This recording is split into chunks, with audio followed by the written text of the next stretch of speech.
El farmacéutico es uno de los lobbies más influyentes del mundo.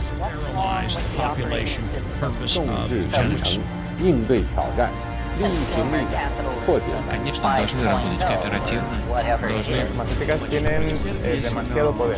Avecina una gran guerra entre la realidad virtual y la realidad aumentada.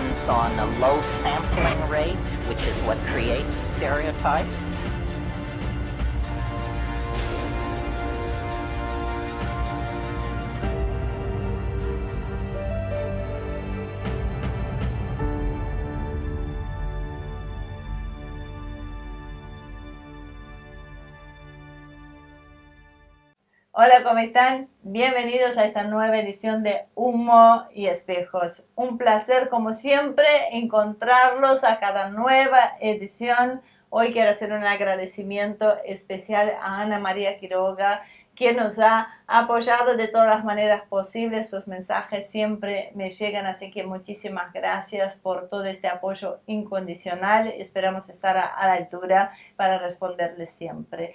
Así que lo mismo para los colaboradores en Patreon, que lo han hecho de manera sostenida, lo cual nos permite planear mensualmente. Esto es lo mejor. No importa que no sea mucho, pero la continuidad es lo que hace la diferencia.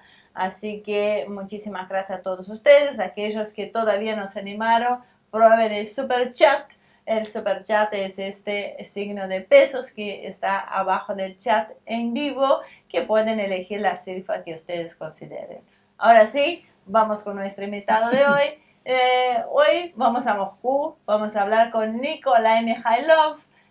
Ustedes ya lo conocen por las diferentes entrevistas que le hemos realizado, pero la frutilla del postre fue el curso de formación en geopolítica Rusia como actor político principal en el sistema internacional. Así que Marcelo, con Nikolai hemos desarrollado un diálogo muy interesante porque son cuestiones que muchas veces no lo abordamos o no se abordan, porque nosotros sí con esta visión acá en Occidente, ¿no?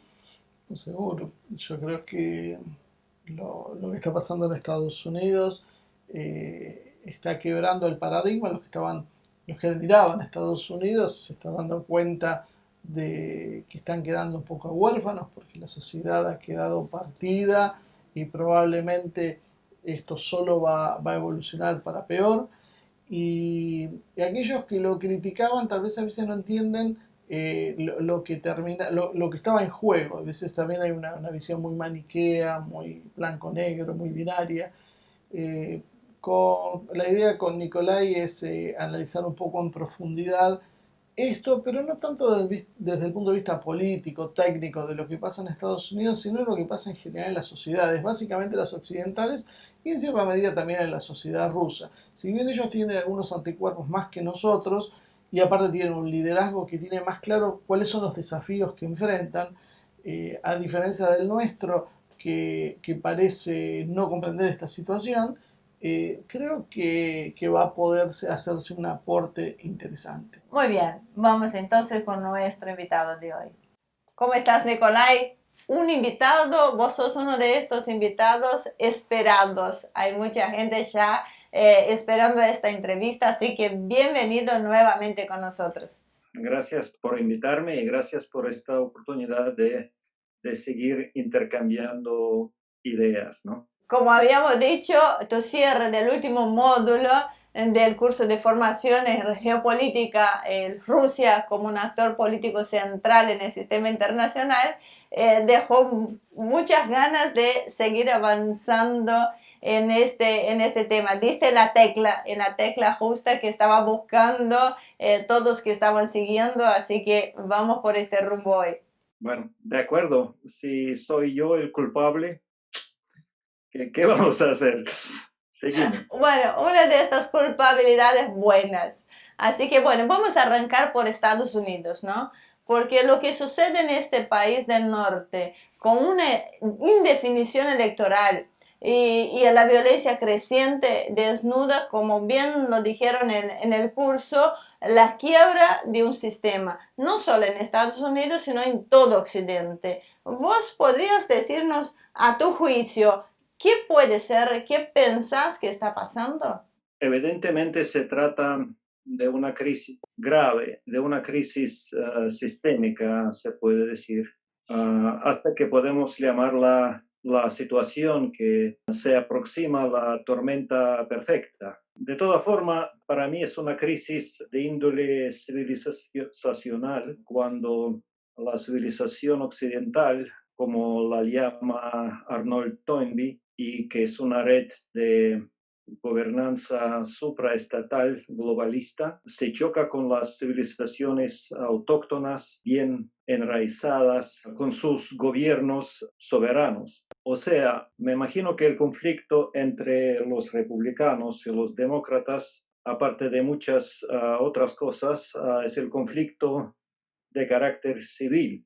Lo podemos llamar conflicto doméstico, que sucede entre, por una parte, el Estado norteamericano como tal, el Estado, sin embargo, casi moribundo, y las estructuras supraestatales transatlánticas que están en realidad paralizadas por su incapacidad de seguir expandiendo como lo hacían en los últimos 30 años, devorando la Europa oriental, tratando de devorar las ex repúblicas de la Unión Soviética, devorando todo lo que han podido devorar, y en este caso la Europa, o sea, la Unión Europea se quedó, bueno, con un problema de estómago, ¿no? Su estómago parece que no puede devorar tanto. Y me imagino que esto mismo se refleja en la situación en los Estados Unidos, porque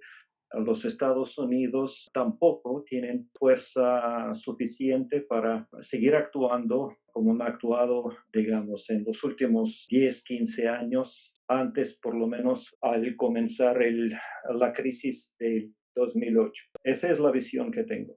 Lo que nosotros percibimos desde América Latina, que una de las cuestiones que está en boga en Europa es el tema de las raíces. Ellos están muy preocupados porque, algunos sectores por lo menos, porque dicen hay una invasión musulmana que está destruyendo nuestra tradición, nuestra fe, nuestra cultura. A veces lo que nosotros tratamos de explicar es, en realidad no están destruyendo nada, ya la destruyeron previamente. Lo que están aprovechando en el peor de los casos es el vacío que está dejando la política que han seguido de quebrar sus propias raíces los estados europeos. ¿Por qué vos creés que se ha dado este fenómeno de que Europa quebró sus propias raíces, rechazó, repudió sus raíces cristianas y sus tradiciones y costumbres? ¿Qué objetivo pueden haber perseguido con esto? ¿Fue algo exprofeso? Es una historia bastante larga, ¿no? Y seguramente se trata de un periodo larguísimo, ¿no? Que comenzó, diríamos, hace por lo menos 200 años. Pero también me imagino que tenemos que ver de qué manera eso se produce, porque estudiando la historia podemos ver una serie de erupciones, de erupciones sociales. Hemos visto una serie de revoluciones que solemos llamar revoluciones campesinas. Sin embargo, en este caso, no podemos equivocarnos, porque cuando se trata de un proceso tan unilateral, un proceso que demuestra ser un proceso bien premeditado, un proceso bien organizado y planificado, tenemos que buscar otra explicación. ¿Cuáles son las fuerzas que han podido realizar este proceso? ¿Cuáles son las fuerzas que lo sostienen? Te quiero contar primero un chiste que a mí me encanta por ser un chiste bastante ilustrativo. Dos vacas se encuentran en el campo charlando, y una le dice a la otra que, bueno, que sabes que según veo que hay cantidad de vacas que van desapareciendo de la granja, me imagino que los humanos pretenden que, bueno, ya es tiempo de matarnos y comer nuestra carne.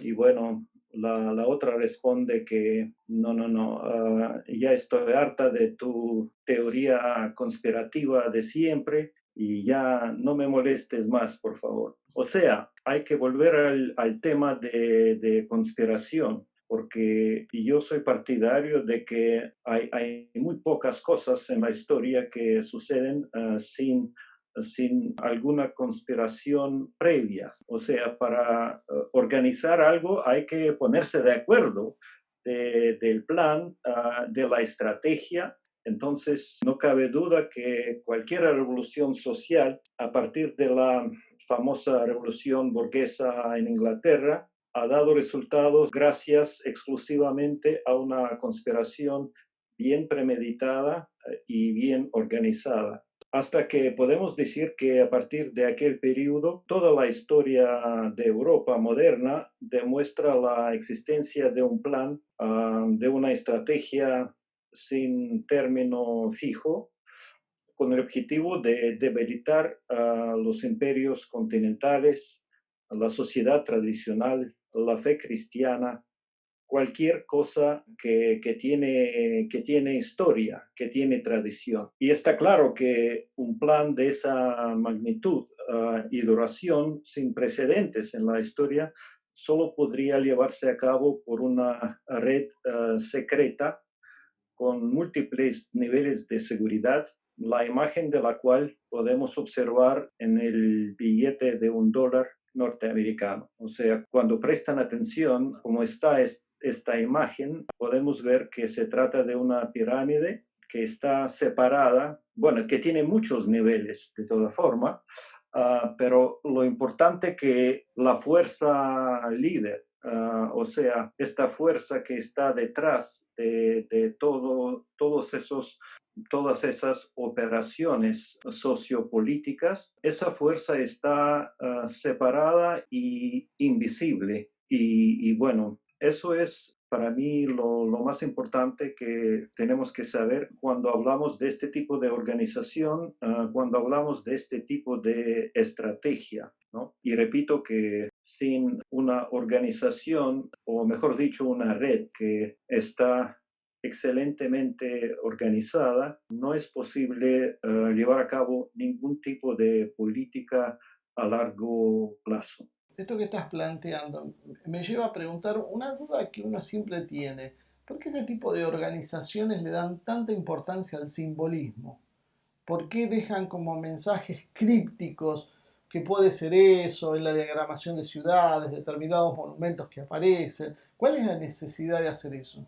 Para mí es obvio que para cualquier tipo de organización necesitas demostrar la bandera. Se trata de una bandera, un símbolo que te llama la atención y que te guía. Tú te refieres al caso cuando el símbolo no puede ser, digamos, con un significado único. Siempre debe tener doble o posiblemente triple significado, porque hay que tomar en cuenta que este símbolo, aparte de ser un símbolo universal, debe estar dirigido a diferentes grupos del ejército, del auditorio. Solamente el auditorio preparado es como una palabra clave, una palabra secreta que hay grupos que la conocen, pero la mayoría no necesita conocerlo, ¿no? Simplemente es así, y tú sabes que hay órdenes que se dan en el ejército sobre digamos, un ataque. Entonces, nadie se dirige a cada soldado en persona, ¿no? Hay que dar una orden al oficial, al comandante del destacamento, del grupo, y es la única persona que debe tener la idea más o menos clara de cuál es el objetivo de esta acción. El resto del grupo no solamente no puede conocerlo, sino no debe conocer toda la idea, toda la tarea. En muchos casos es peligroso que el grupo sepa de qué se trata en realidad. Lo importante es levantarlo y mandarlo para atacar, para hacer algo, ¿no? La tapa de The Economist, que todos los años causa tanta polémica con esas simbologías que hacen a fin de año, ¿tiene algo que ver con esto? Me imagino que sí. Yo no sé exactamente a qué etapa te refieres, pero repito que hay cantidad de símbolos con este mismo, que tienen variedad de sentidos, que tienen una serie de claves que hay que diferenciar nada más, porque el mismo símbolo lo puedes dirigir o presentar a diferentes personas que van a reaccionar en una manera diferente. Depende de cuál es el objetivo tuyo, cuál es el objetivo final de lo que estás tratando de hacer. Esto, Nicolai, lo vamos a dejar para hablar en algo que estamos preparando, en el cual estás invitado, obviamente, y que cuando de geopolítica hablamos debemos tener en cuenta el choque de civilizaciones o de religiones. Estos símbolos y la masonería es algo que tampoco puede pasar desapercibido en este análisis. Volviendo al tema de lo que nosotros estábamos hablando, siempre se habla de que la memoria histórica de un pueblo se transmite a través de diferentes mecanismos culturales. ¿Vos nos podés decir cuáles son y cómo funcionan? Para mí, la memoria histórica colectiva es una condición indispensable para que una comunidad, un pueblo o una nación pueda preservar su identidad cultural, en fin de cuentas, sobrevivir, porque es el objetivo principal de cualquier comunidad humana. Ahora bien, la única manera de transmitir esa memoria histórica a nivel de generaciones es estudiar la historia en la escuela. Muy, muy simple. La solución es muy simple. Acumular este conocimiento histórico y no dejar de tergiversarlo. O sea, esas son las condiciones básicas de cualquiera comunidad, de cualquier nación, si quiere quedarse en la historia, ¿no? Les puedo citar la interesante cita de un científico, un historiador también muy destacado, el nombre del cual ustedes seguramente han escuchado, porque ese hombre es el creador de la primera universidad de Moscú, que lleva el nombre Mikhail Lomonosov. Él murió en el año 1765. Sus palabras son así: el pueblo que no conoce su pasado no tiene futuro. Y bueno, curiosamente, así son los gringos blancos. Bueno, teóricamente sí, tienen historia, ¿no? Pero en realidad es un pueblo que desprecia su pasado. Es un pueblo que hizo todo lo posible para cortar sus raíces históricas europeas, por una simple razón de ser protestantes, por una simple razón de estar perseguidos por la Iglesia Católica. O sea, hay una serie de razones porque llegando a la costa norteamericana decidieron comenzar desde cero, ¿no? Como si fueron nacidos sin tener ni padre ni madre y bueno, tienen el único objetivo de comenzar de nuevo todo. Toda la construcción ya debe estar desde cero. Y lo importante aquí que toda su actividad demuestra que ellos nunca miran hacia atrás, siempre miran hacia el futuro, ¿no? Lo importante aquí es que esta manera de ser, esta manera de actuar, se les quita la responsabilidad por todo lo que han hecho en el pasado, porque, bueno, el pasado no existe, y se les da la libertad de hacer todo lo que les dé la gana. O sea, aquí la palabra clave es la responsabilidad, porque cuando actuamos, cuando hacemos algo, asumimos la responsabilidad por nuestras acciones de toda forma, pero no son así los norteamericanos como una nación, como una entidad política.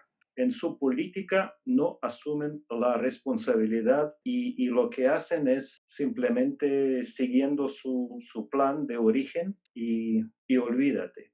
Hace unos días estaba leyendo una nota que escribía, era un norteamericano, un millennial, 30 y pico de años, que él decía que a ellos les habían vendido un mundo donde había una serie de recompensas por el esfuerzo individual, que no tenían que tener hijos porque tener hijos les iba a molestar su carrera.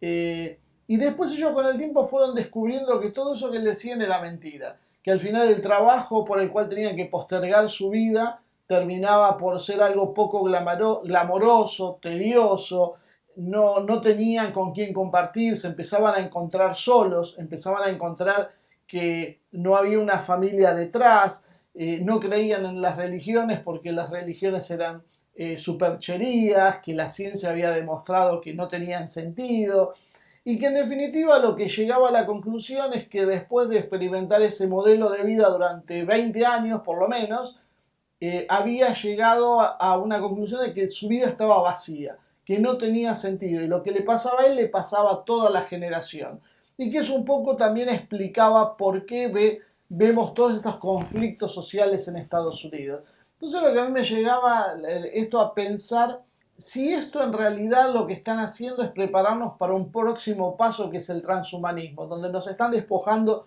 de todas nuestras raíces porque vamos a algo que es diferente y que no tiene nada que ver con lo que éramos y lo que conocíamos. Eso sí, es un problema bastante grave porque, bueno, no es ninguna sorpresa que cada generación nueva se diferencia de la generación de los padres. O sea, con este movimiento así llamado progreso tecnológico tan rápido, resulta que otra generación que viene se asimila bastante rápido con las nuevas tecnologías, con las nuevas tendencias, los hábitos, etcétera, etcétera. Y la vieja generación no sabe y en realidad casi no puede adaptarse a lo que le presenta la situación actual. Y eso lo sentimos tanto en Rusia como lo sentimos en el tiempo de la Unión Soviética, que nos reíamos de nuestros padres por no saber adaptarse a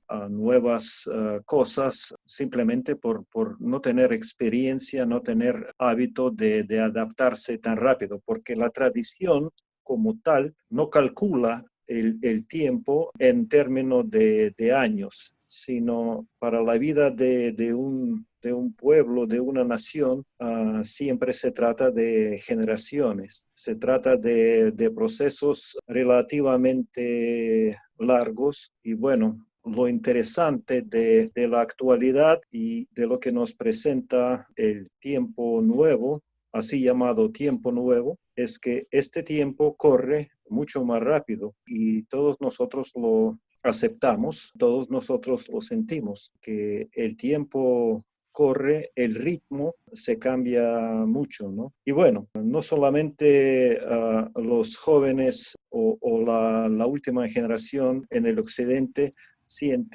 está en la situación única. Aquí en Rusia se observan los procesos bastante similares y la solución aquí es mantener la relación entre los padres y los hijos.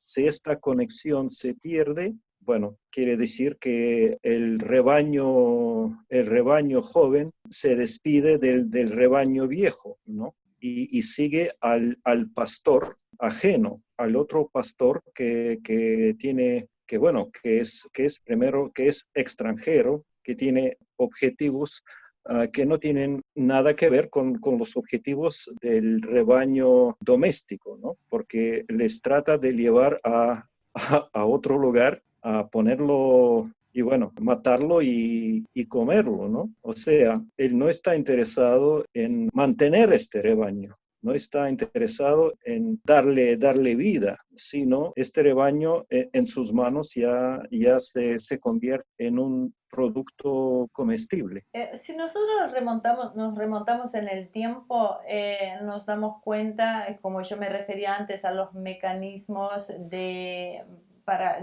culturales, ¿no? Para mantener la tradición.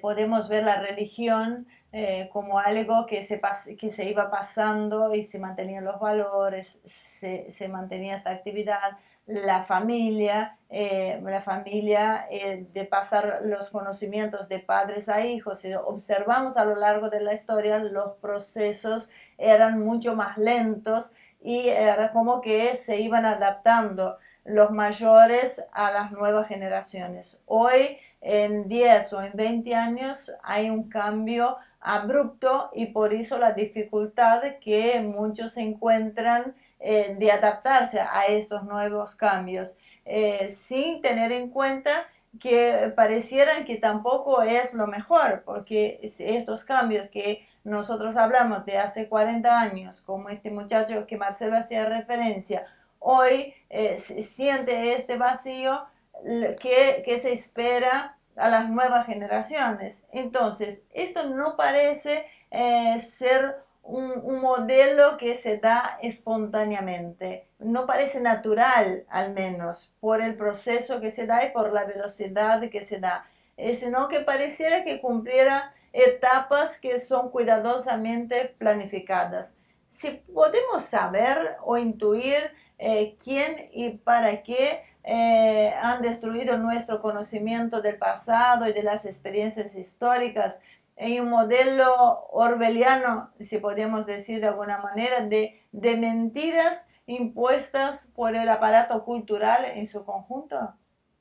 Sí, indudablemente se trata de los mismos actores que han creado todos esos cambios, primero a nivel social, después a nivel estatal, después a nivel de la religión, a nivel de moral, a todos los niveles que se refieren a la vida humana, que se refieren a la manera de existir en una forma tradicional, porque en fin de cuentas la tradición es el sinónimo de cultura, porque la cultura no puede ser, es algo sintético, es algo que lleva siglos para madurarse, que lleva siglos para profundizarse, para crear una entidad no solamente histórica, sino una entidad cultural, ¿no? Y resulta que cualquier intento de cambiar el sistema debe tener un objetivo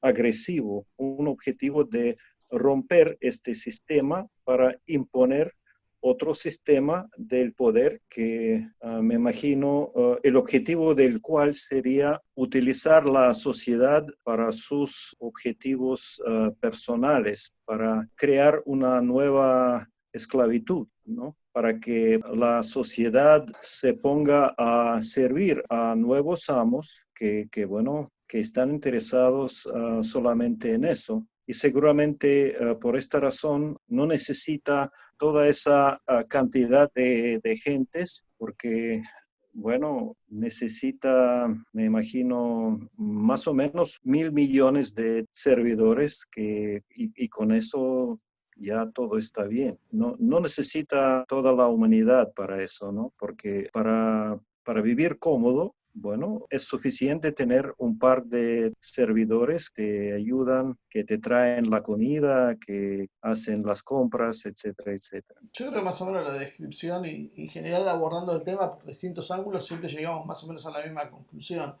Sobre la profundidad del modelo de cambio, después Ivonne me dice que soy apocalíptico, pero la verdad que lo que se está viendo, los nubarrones que se van formando en el horizonte no presagian nada bueno.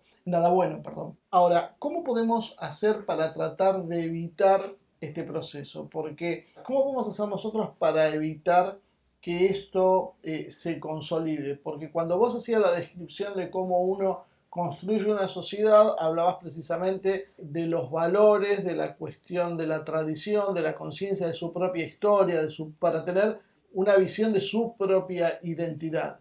Sin embargo, vemos que precisamente todos esos puntales, todas esas bases son las que están bajo ataque. ¿Cómo podemos hacer para tratar de recomponer nuestra situación? ¿Es la respuesta tratar de volver a mirar hacia nuestras tradiciones? Me imagino que tenemos que volver a las preguntas anteriores. Lo que tenemos que recuperar es esta misma memoria histórica, porque como decía otro historiador ruso, que la historia no enseña nada, solamente castiga por las lecciones mal estudiadas. Quiere decir que eso nos obliga a prestar atención a cómo estamos, cómo nos sentimos, si estamos en una situación peligrosa o no. Me imagino que la única alternativa, todos estos procesos negativos, es ofrecer resistencia. Si no somos capaces de ofrecer resistencia a cualquier proceso negativo, bueno, ¿para qué servimos? Quiere decir que nunca podemos perder vigilancia. Siempre tenemos que estar atentos cuáles son los peligros que caen sobre nosotros. Y si no reaccionamos, ya la historia nos demuestra que, bueno, podemos no solamente perder la identidad, sino desaparecer como pueblo, como nación, ¿no? Es un camino que no tiene salida. Yo creo que se impone una pregunta que no sé si tiene respuesta clara, por lo menos, pero ¿cuánto tiempo nos queda para poder evitarlo? Es complicado porque una rana que se encuentra en el agua que se hierve no puede apreciar cuánto tiempo dispone para saltar, ¿no? Para escapar. O sea, a esta pregunta no hay forma de responder. Lo que más me preocupa es que hay que estudiar la historia para poder comparar hasta qué punto la situación actual es en realidad peligrosa y qué clase de peligros nos ofrece, nos presenta. Además, otra cuestión u otro problema es que siempre debe haber un líder que puede sentirlo, un líder que tiene suficiente sentimiento, que puede sentir cuál es la situación, cuáles son los peligros y que tiene la voluntad de defenderse. Y también en la historia sabemos que a veces la falta de un líder en un momento dado produjo resultados sumamente negativos para la suerte de una comunidad, de una ciudad, de toda una nación. Nosotros estamos en el horno entonces, Nicolai, porque somos las ranas que nos acaban de poner en el agua, en la olla con el agua a una temperatura agradable, con cero posibilidad de tener un líder que perciba realmente qué posibilidades tenemos de escaparnos de esta olla antes de que empiece a hervir y nos cocine todo. O sea, tenemos la esperanza y la expectativa de encontrar un líder, pero el actual indudablemente no lo es. Y yendo en esta consonancia, teniendo en cuenta que la suma de tanto del poder, tanto político como cultural y financiero, nos pone en una desproporción importante para enfrentar este conjunto de políticas muy bien planteadas y generosamente financiadas, de esto no hay la menor duda. O sea, nos damos cuenta que todas las sociedades occidentales parecen condenadas por la disparidad de fuerzas y las capacidades tecnológicas nuevas. ¿Qué opinas de esto? O sea, nuestro futuro indudablemente es la ebullición del agua y que no nos sobrevivamos.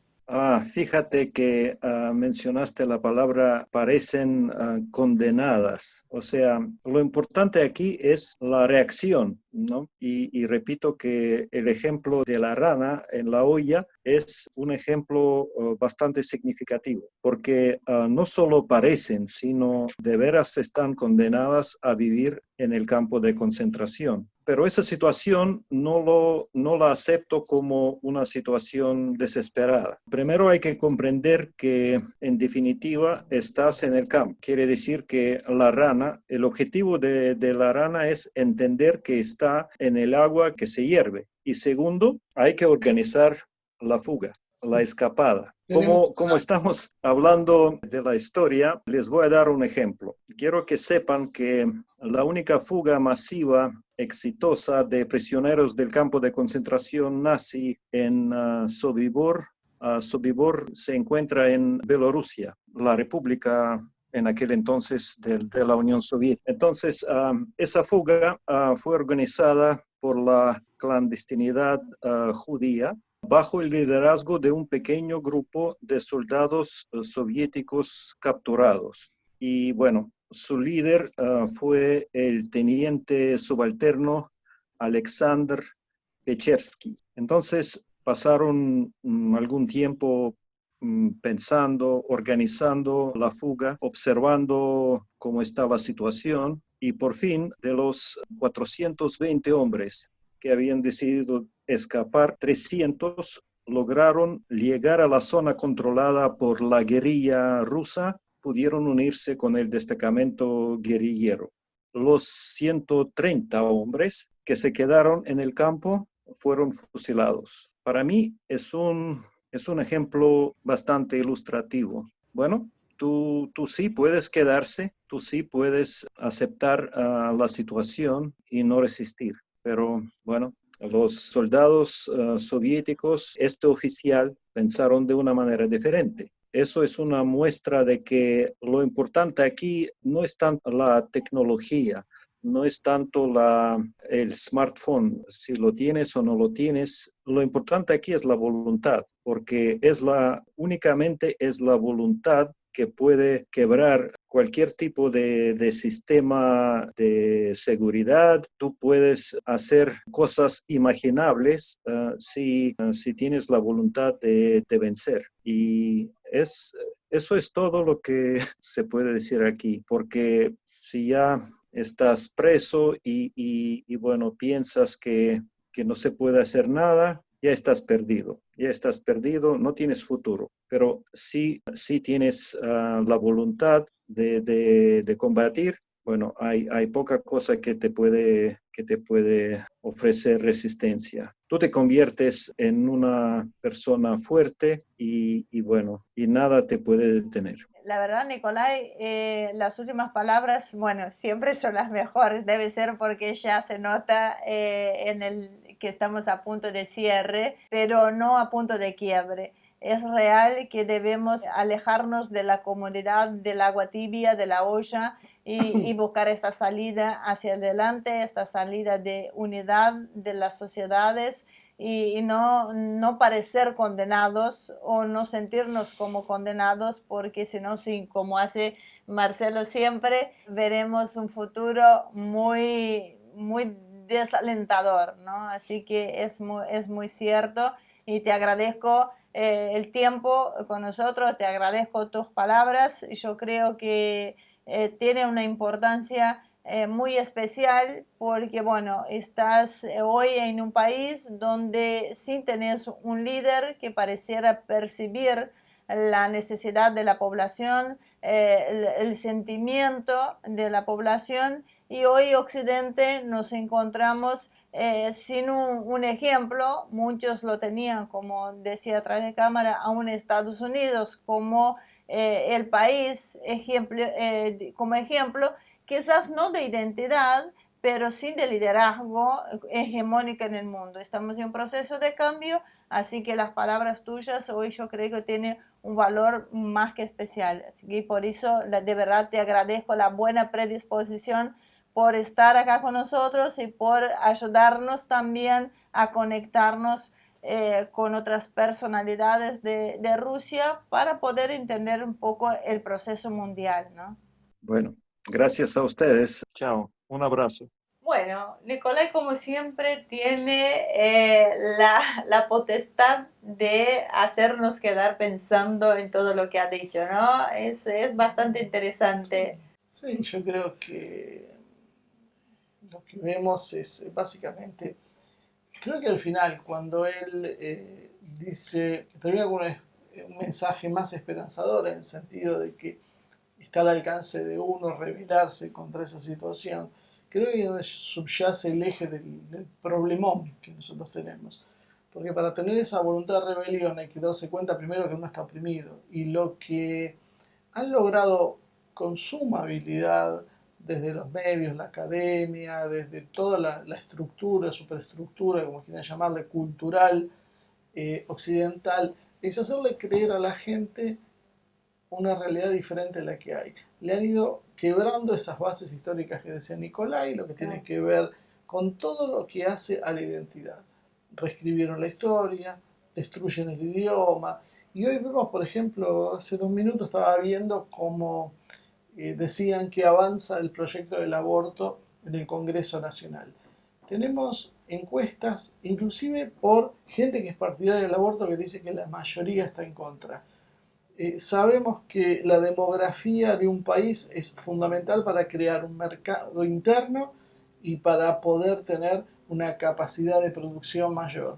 En Estados Unidos se estiman entre 5 y 10 millones de dólares el valor de cada vida humana por lo que puede llegar a producir. En la Argentina, con los 500.000 abortos que plantean, estaríamos hablando entre 2.500 y 5.000 millones de dólares por año, que es lo que perdería la economía argentina. Acá, como podrán ver, no estoy mencionando un solo tema religioso, ni siquiera ético-moral, sino simplemente geopolítico. ¿Por qué está mal? Bueno, Nicolai nos están diciendo, están atacando nuestras bases. El pastor que nosotros tenemos no es el pastor que quiere lo mejor de nuestro rebaño, es el pastor que nos está conduciendo al matadero. Y ese es el problema que nosotros estamos viendo acá. No identificamos nuestros problemas porque nos cortaron esa transmisión cultural. No sabemos quiénes somos, buscamos las soluciones donde no están, entonces no bajan ideas como esta del aborto, que se pone como un problema nacional, donde toda la clase política se alinea atrás, a pesar de que la mayoría de la población se opone, simplemente porque esto viene coaccionado desde el exterior, porque el pastor quiere que seamos menos, porque en este caso el pastor no quiere que comamos las pasturas que va a utilizar para él. Entonces, hasta que no entendamos eso, nos va a ser muy difícil poder quebrar esto, porque lo que decía Nicolai es cierto, la base es en la resistencia, la voluntad de resistencia, pero ¿cómo vamos a tener voluntad de resistencia si nosotros estamos admirando a quien nos está oprimiendo? Nos generan espantapájaros y falsos opresores, pero los reales, los concretos, son los que tenemos enfrente y que no vemos. Muy bien, nos vemos entonces en la próxima edición. Y bueno, y no seamos como esta rana que fue colocada en la olla cómodamente con el agua a una temperatura agradable, porque cuando empieza a hervir ya no hay más escapatoria y nosotros tenemos el agua bastante calentita, así que es hora de despabilarnos y, como dijo Nicolai, buscar una vía de escape. Para nosotros, para mí en lo particular, en mi opinión particular, una vía de escape es armar desde la sociedad políticos que puedan llegar al poder, llegar a ser un líder con poder de decisión, que no es fácil para luchar en contra de este sistema, pero tampoco podemos perder las esperanzas. El año próximo en la Argentina, en 2021, es un año electoral y bueno, esperamos poder hacer subir personas con ideas que son como las nuestras. Entre este gobierno y el anterior, supuestamente era elegir lo menos malo. Este gobierno ya sabíamos lo que era, así que no volvamos a cometer el mismo error, pero veamos si surge dentro de la sociedad candidatos que sean realmente capaces de pensar en el bienestar de la sociedad y no en solo su interés común. Sí, no caer en el modelo PSOE-PP de España, donde uno vota para que no gane el otro constantemente, algo que ya empezamos a hacer nosotros, y que los resultados son absolutamente negativos, como estamos viendo, porque nos están vendiendo al mismo perro, pero le están cambiando apenas el collar. Exacto, así que bueno, ya veremos qué es lo que va a suceder, pero bueno, ya sabemos a qué ideas tenemos que apoyar y cuáles no. Muchísimas gracias como siempre por acompañarnos. No voy a ser reiterativa con ustedes, pero ya saben, nosotros sobrevivimos gracias a ustedes que colaboran con nosotros, que comparten nuestros contenidos, que comentan, que dan like y que nos apoyan de todas las maneras posibles. No se olviden dar like, suscribirse a nuestro canal y apretar la campanita para saber cuándo será el próximo contenido. Nos vemos, si Dios quiere, en la próxima edición de Humo y Espejos.